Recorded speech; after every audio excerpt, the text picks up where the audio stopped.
Imagine being torn from your home, shackled in chains, crammed into a dark, filthy ship's hold, and treated as nothing more than cargo.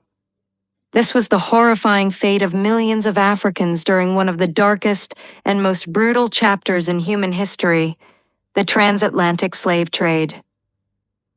It began in the early 1500s, soon after the Spanish arrived in the Americas. As European powers expanded their empires across the Atlantic, they saw the New World as a land of wealth and opportunity, built, however, on the backs of the enslaved. Along the coasts of West and Central Africa, European traders bartered for human lives, often working with local rulers and warlords to capture men, women, and even children. These captives, many of whom were torn from their villages, their families, and their culture, were forced into an unthinkable nightmare. Bound in chains, they were herded onto slave ships, packed tightly with little room to breathe or move. This leg of their ordeal was known as the Middle Passage, a harrowing transatlantic journey that could last weeks or even months. On board, conditions were inhumane beyond comprehension. Enslaved people were shackled together, forced to lie in their own filth, surrounded by disease and death. Food was scarce. Sanitation was non-existent. Crying, screaming, and the stench of suffering filled the air. In their cold pursuit of profit, slave traders adopted a horrific strategy known as tight packing. This involved calculating exactly how many bodies could be crammed into the lowest decks of the ship to maximize economic gain, disregarding the toll on human life.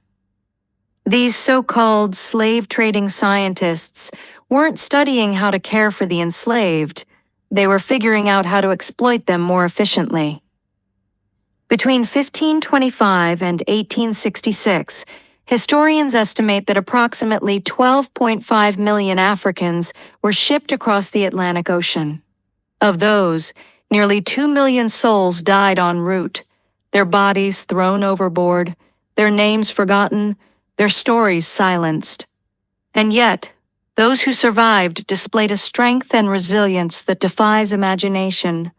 Their legacy lives on in the cultural, spiritual, and social foundations of the Americas. Despite common belief, only a fraction of these individuals, about 450,000, ended up in what is now the United States. The majority were taken to South America and the Caribbean, where they were put to work in plantations, mines, and homes under brutal conditions.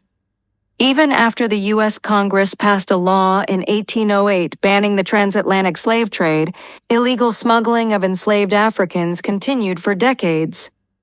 By 1860, the enslaved population in the U.S. had grown to around 4 million people, a staggering number considering the entire national population at that time was just 31 million.